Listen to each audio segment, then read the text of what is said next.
Questions है handsome company and company are the same class, मतलब दोनों का जो रिस्क है ना वो सेम रहेगा और आइडेंटिकली एवरी रेस्पेक्ट, मतलब हर तरह से एक जैसा ही है। फर्क क्या है? Handsome company is levered means using debt and beautiful company is not, उसके पास कोई डेट नहीं है, मतलब पूरा का पूरा इक्विटी बेस्ड है।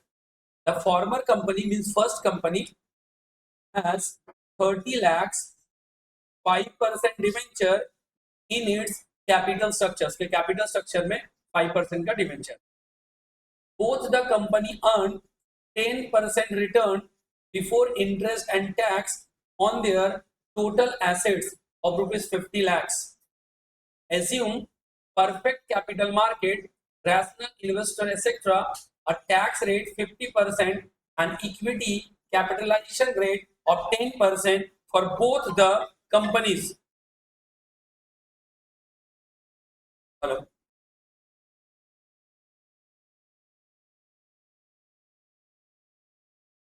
Calculate the value of the companies as per NI approach. NI means net income approach. Calculate the value of company as per NOI approach, and using NOI approach, calculate after tax weighted average cost of capital.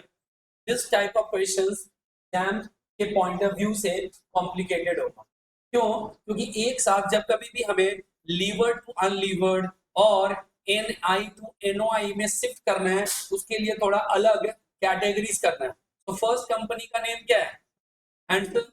दूसरे company का name क्या है? Beautiful. And पहले company के पास debenture है और दूसरे company में नील, ये नील लिखा हुआ नील। दूसरे कंपनी में डेट है नहीं। एंड यू नो दैट कि this information required for interest calculation, information required for interest calculation only। अब क्यों लिख रहे हो? ताकि बाद में ऐसा ना हो कि इंटरेस्ट चार्ज करना भूल जाओ, ऐसा ना हो कि उसमें डिवेंचर ही नहीं है और इंटरेस्ट चार्ज कर दे रहे, तो पूरा का पूरा सवाल का मतलब सत्यानाश हो जाएगा। तो वैसे केस में क्या करना है? लिख देते हैं कि sir first company have some amount of debenture, second company have not. ऐसा हो सकता है कि फर्स्ट कंपनी का डिवेंचर का वैल्यू कुछ और है और दूसरे टाइप के कंपनी का डिवेंचर का वैल्यू कुछ और है। ये भी हो सकता है, ये भी हो सकता है। अगला क्या है? EBIT। Both the company have same the EBIT level. कितना EBIT है? 10% का रिटर्न है, return on capital employed. So companies का कैपिटल कितना है? कंपनी का कैपिटल कहाँ दिया हुआ है? वेरी गुड, यहाँ दिया है। कंपनी का टोटल एसेट्स क्या है? 50 lakh. You know that total assets equals to total liability. total assets equal to total liability, so the total assets become total liability, total liability current liability को minus करेंगे तो capital employed आएगा। there is no information regarding current liability, so we assume that entire amount invested into business, so return calculated on invested value, invested 50 lakh and our expected return on investment is 10%, so the 10% of 50 lakhs is 5 lakh is your EBIT। तुम्हें पता है कि EBIT तुम लोग फिर interest, and interest को क्या करते हो? EBIT आ गया, EBIT से क्या माइनस करते हो? इंटरेस्ट। इंटरेस्ट से क्या आ जाता है? EBT। EBT से क्या माइनस करोगे? टैक्स। सर हम लोग को टैक्स नहीं करते हैं, लेकिन बेटा इधर देखो तो बोल रहा मान लो, देखो अभी क्या है? Assume perfect capital market, rational investors, a tax rate 50%. We know that the NI and under NOI approach, we don't consider tax rate, but बोल रहा है assume कर लो कि एक tax rate दिया गया, और ऐसा तभी करेंगे जब NI approach, NOI approach दोनों given होगा। क्यों? क्योंकि डिवेंचर्स का हमें टैक्स इफेक्ट लेना है। डिवेंचर का क्या करना है? हमें टैक्स इफेक्ट लेना, क्योंकि एक लीवर्ड फॉर्म है और दूसरा क्या? Unlevered form. तो अभी तुम लोगों के लिए थोड़ा सा फोकस वाला पार्ट है। You should take tax element. क्या लोगे? Tax element. एज्यूम करने के लिए बोलेगा तब, नहीं तो नहीं लेना। क्लियर है क्या? इसका PDF में शेयर करता हूं, तब तक ये वाला calculation up to here, extra मत करना। दोनों का KE गिवन, इधर सुनो, KE गिवन है, KE गिवन है तो एस निकल जाएगा। रंजना देखो, D मींस जितना डिवेंचर का वैल्यू होता है वही D होता है। D means market value, it always equals to face value of debt. अगर कोई इंफॉर्मेशन अलग से दिया ना गया हो तो। And total value of firm S plus D. तो तुम लोगों को अभी फिलहाल यही तक करना है जहां तक जानते हो। अगला स्टेप मैं डिस्कस करूँ। अगला स्टेप तुम लोगों को अभी एक फॉर्मूला है, नया फॉर्मूला होगा। Value of unlevered firm PIT 1 minus ticks by T, T for tax divided by K. ये फॉर्मूला एक नया आएगा। दूसरा, value of the levered firm का फॉर्मूला होता है value of unlevered firm debt plus tax, debt plus debt into tax, मतलब debenture के साथ टैक्स मल्टीप्लाई करेंगे। तो ये दोनों पार्ट ही तुम्हारे लिए बिल्कुल अनकॉमन है। देखो फॉर्मूला लिख कर लिखना, value of levered and value of unlevered firm, दोनों फर्म वैल्यू एक साथ निकाल लो। हेलो, हाँ गुड मॉर्निंग। वो तो रहेगा ही रहेगा, यानी वैल्यू जो अनलिवर्ड फर्म का है वो तो हमारे पास रहेगा। ये इक्विटी का जो वैल्यू वो तो रहेगा, साथ में क्या ऐड करना पड़ेगा, डिवेंचर। या मैं ऐसा बोलूं कि जो वैल्यू ऑफ टोटल फर्म है उससे अगर डिवेंचर घटा दे तो क्या निकलेगा, इक्विटी। इक्विटी निकालने का फॉर्मूला क्या है, वी माइनस डी। और वी का फॉर्मूला क्या है, एस प्लस डी। तो V equals to S plus D और S equal to V minus D. और जब डी निकल जाएगा तो हमें पता है कि के ई निकालने का तरीका क्या होगा, जैसे उल्टा। अभी तुम लोग एस का वैल्यू निकालने का तरीका क्या होता है, एन आई बाई के ई, क्रॉस मल्टीप्लाई कर दो। के ई निकालने का तरीका क्या होगा, एन आई बाई एस। वैसे ही अगर कभी हमें एन आई निकालने की नौबत आ जाए, एस इंटू के ई। समझ में आ रहा है क्या, कोई भी एक फॉर्मूला होता है उससे तीन वैल्यू डिराइव कर सकते हैं, बिकॉज थ्री एलिमेंट्स है, के ई, एन आई, एस। इस तीन में से हम तीन वैल्यू ही डिराइव कर सकते हैं। अभी हमारा वैल्यू चाहिए के ई, हमने के ई का वैल्यू निकाल दिया। और हमारा केडी का वैल्यू कितना था, 10%। बट हम लोगों को कॉस्ट ऑफ कैपिटल में पढ़ाया गया कि जब रेट निकालते हैं दो तरह का रेट निकालते हैं, बिफोर टैक्स, आफ्टर टैक्स। क्या निकालते हैं, before tax and after tax. जब हम लोग इसे आफ्टर टैक्स करेंगे तो क्या होगा, 1 माइनस टी। 1 माइनस क्या करेंगे, टी। तो 10 1 माइनस टी मतलब, या फिर डायरेक्टली 10 का 50% घटा दो ना, कितना बचेगा, 5। तो इसका रेट कितना आ गया, 5%।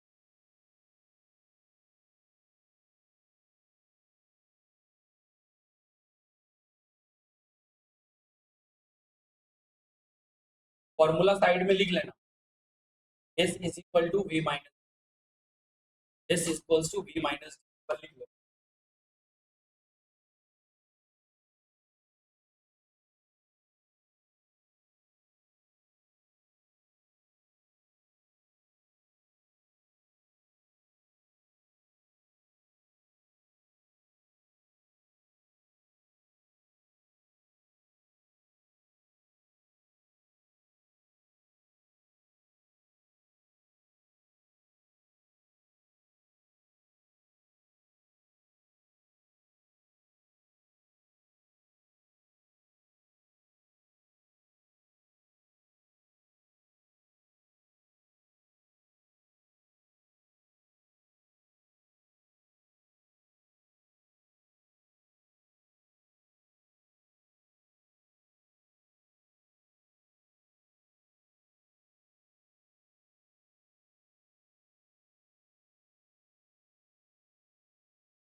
कर लियो।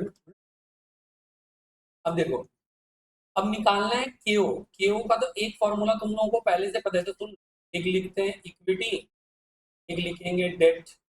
इक्विटी है कितना 10 लाख, वेंचर कितना है 30 लाख, इक्विटी का रेट है 17.5, डेट का रेट है 5, यहाँ पर निकलेगा इंटरेस्ट, इन दोनों को ऐड करेंगे, वैल्यू ऐड करेंगे, क्यों निकल जाएगा, क्यों निकल जाएगा।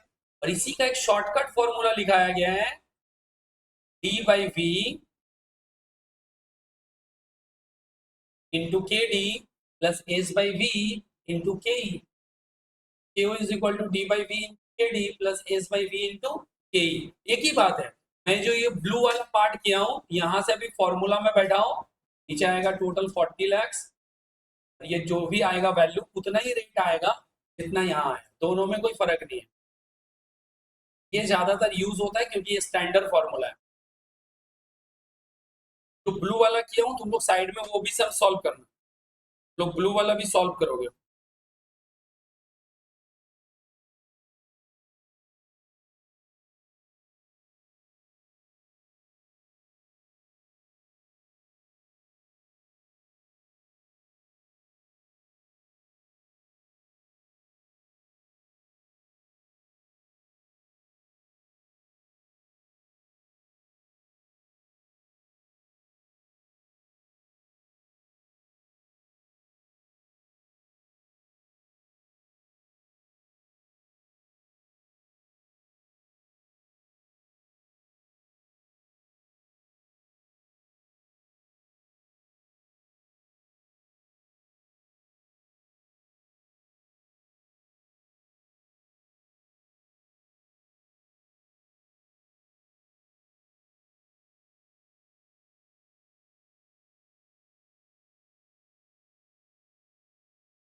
हो गया, दोनों में कर दो।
17.5% है, 10 लाख का 17.5% तो कितना आता है 1 लाख,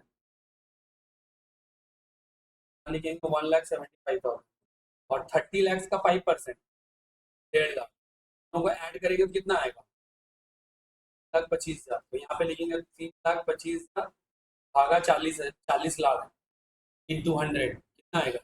हाँ, वही बोल रहा हूँ कि तुम चाहो तो ये पूरा ब्लू वाला कॉन्सेप्ट से भी बना सकते हो कॉस्ट ऑफ कैपिटल का, और या फिर जो केओ का फॉर्मूला लिखा वो कर सकते हो। तो ठीक है। दोनों मेथड में से कुछ भी चलेगा, दोनों में से कुछ भी।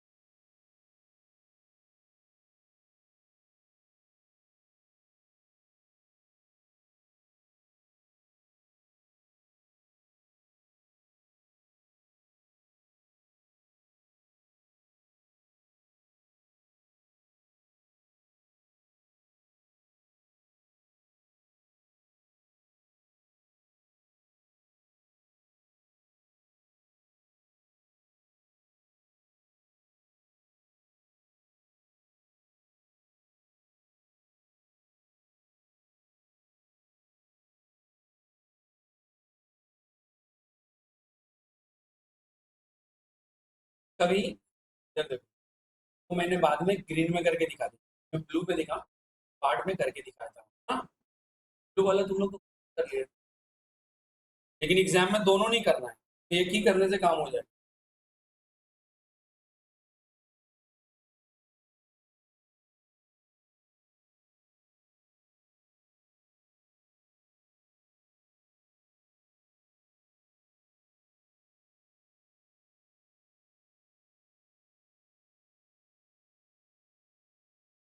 Next question, question number 8।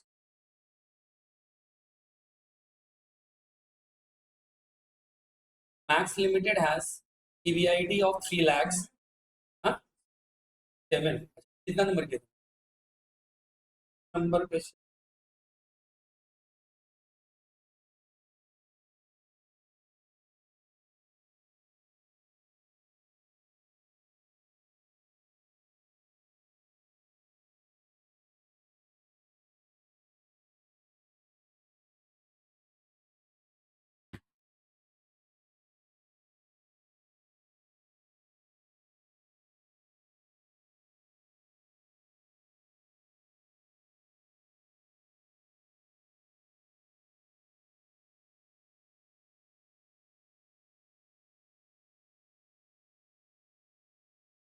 ये वाला शीट ठीक है।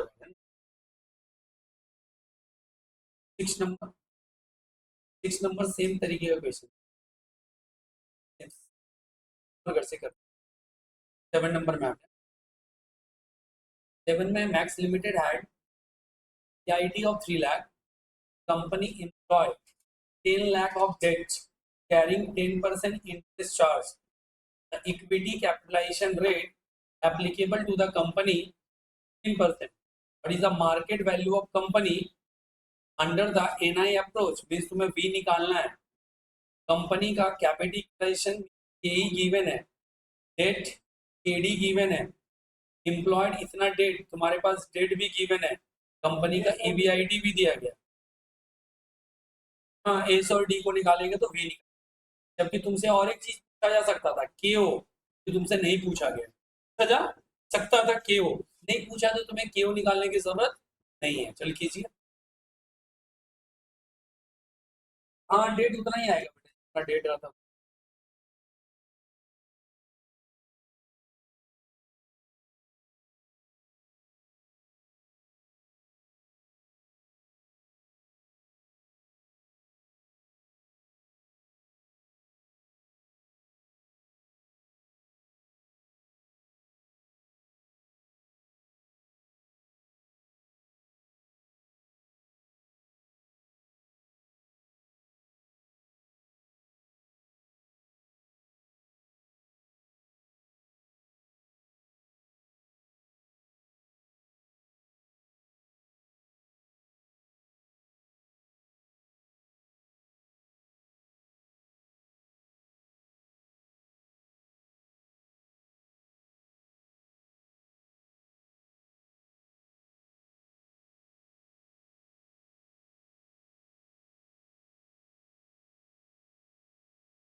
EBIT से इंटरेस्ट माइनस करो, अब ना EBIT होगा।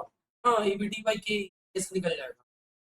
EBIT है वही NI है, जो EBIT है वही क्या होगा, नहीं रहेगा। फटाफट।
इंटरेस्ट बिना माइनस करके निकाल दोगे तो कहानी खराब हो जाएगा, तो फिर दिया क्यों है? Sudden- अब यहाँ पर इधर इधर ऑलरेडी सॉल्व किया हुआ है, डोंट वरी। फिर हाँ, स्क्रीन पे देखो।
अब ये आ गया 11.4%। तुम्हारा देखो आंसर वही आया, बट मैं क्या बोल रहा हूँ, मेथड गलत है। क्यों गलत है? बिकॉज तुम वहां वैल्यू लिख रहे हो। बेसिकली 4:6 इज नॉट वैल्यू, तो it is like proportional part. तो प्रोपोर्शनल के लिए प्रोपोर्शनल फॉर्मूला लगाएंगे, ठीक है क्या? अगर इसमें हम लोग चाहें तो वो नॉर्मल स्ट्रक्चर में कर सकते हैं, बट बेटा क्योंकि रेशियो गिवन है ना, तो इन केस ऑफ रेशियो हम वो फॉर्मूला यूज नहीं कर सकते। नेक्स्ट पार्ट, अब देखो केओ आ गया, ईबीआईटी गिवन है तो वी नहीं निकल जाएगा। वी का फॉर्मूला होता है ईबीआईटी बाई केओ। हो गया, एक लाइन का सवाल था। अब अगर हमारे पास केओ निकल गया तो EBIT by KO means what? Value of firm. EBIT by KO value of firm, EBIT by KO. Ranjana ठीक है ना? अब देखो ये सारा फॉर्मूला रिवर्स वे में, डायरेक्ट वे में घूमते रहना चाहिए दिमाग के अंदर।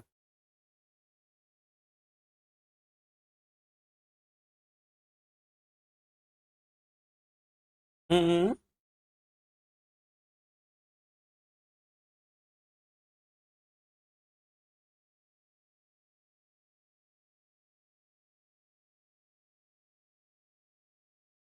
डन। एंड लास्ट क्वेश्चन करो, question number 9। Question number 9 again, सुनो इधर। अभी देखो तुम्हारे पास फिर से क्या क्या इंफॉर्मेशन है। बोल रहे इफ द इक्विटी, यहां पर नीचे देखो, the management of Sarkar limited subscribing the net operating income approach believe that it's cost of debt and overall cost of capital means, cost of debt means KD given है, KO given है। If the equity share holder of the firm demanding return, KE बोल रहा है मुझे 20% चाहिए, what should be the proportion of debt? इस बार proportion of debt missing है। मतलब इस वाले फॉर्मूला में देखो इधर, तुम्हारे पास केओ है, तुम्हारे पास केडी है, तुम्हारे पास केई है। जैसे पिछले वाले सम्स में 4:6 दिया हुआ था, अभी वो तुमसे रेशियो ही पूछ रहे, बताओ वो रेशियो क्या होगा। समझ में आया क्या बोल रहा हूं मैं? मतलब ऊपर वाला हाईलाइट करो, सेम फॉर्मूला यही यूज होगा, बट दिस टाइम हमारा केओ मिसिंग था, अभी हमारा रेशियो मिसिंग है। अभी हमारा रेशियो क्या है? मिसिंग है। एक फॉर्मूला होता है ना, वी और डी का रिलेशन क्या होता है? वी और डी का रिलेशन होता है कि अगर वी गिवन हो एस प्लस डी, और एस निकालना हो तो वी माइनस डी, और डी निकालना हो तो वी माइनस एस। ऐसा क्यों? क्यों? क्योंकि एक यहां डी है और यहां एस आएगा, यहां डी और यहां एस, तो दो अलग अलग डायमेंशन में मूव कर रहे हैं। हमें एक सिंगल डायमेंशन में अगर लाना हो तो क्या कर सकते हैं? आइदर v से s माइनस कर देंगे और v से d माइनस करेंगे, आंसर हो जाएगा। आ जाओ अंदर, आ जाओ अंदर, आके बैठो। बिट्टू बुला लो ना अंदर, आ जाओ। तुम्हें थोड़ा सा वेट कर लेना बेटा। देखो, तो दोनों का डायमेंशन क्या होगा? डिफरेंट हो जाएगा। तो अभी हम क्या करेंगे सर? अभी हम लोग चेंज करके लिख सकते हैं कि v के बदले d और d के बदले v। अभी देखो क्या है, ये मेरा d, ये मेरा s, ये मेरा है v और ये है v। तो देखो हम लोग क्या कर सकते हैं, हमें चाहिए s और d का रेशियो, तो v को बदल दिए s और d में, यहां भी v को बदल दिए s और d में, क्रॉस मल्टीप्लाई करेंगे, एक तरफ v और एक तरफ, सॉरी, एक तरफ s और एक तरफ d आ जाएगा, s और d का रेशियो, क्योंकि v हमें चाहिए नहीं। हाँ, वही फॉर्मूला पे ही पुट करना है बेटा, लेकिन क्योंकि रेशियो निकालना है तो v यूज नहीं कर सकते। v की जगह क्या यूज करेंगे? s और d। अगर हमसे पूछता s और v निकालो तो d रिमूव कर देते, अभी हमें v रिमूव करना है तो v की जगह पे लिखेंगे s प्लस डी। बस ये आखिरी फॉर्मूला एक बार सॉल्व कर लो।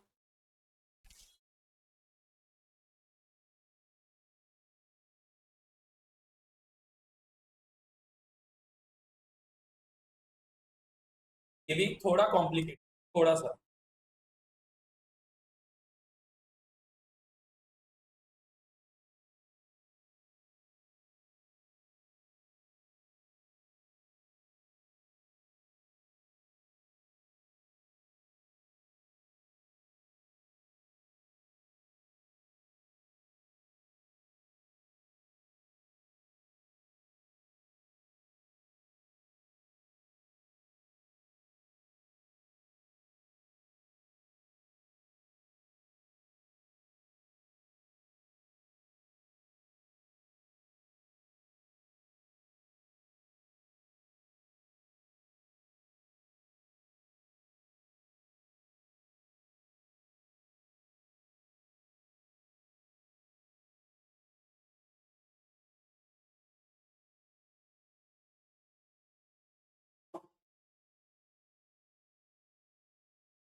क्या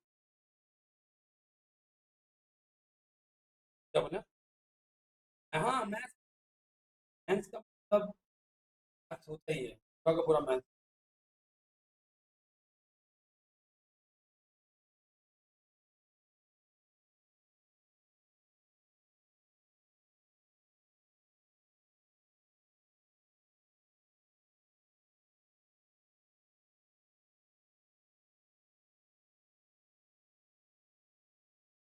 अगर मान लो तुम वाला ए से डी, मैम ने पूछा डेट इक्विटी, भाई तुम्हें डेट इक्विटी करना पड़ेगा। डेट कर दोगे तो, पर डेट इक्विटी करना है, पर इक्विटी डेट करना है।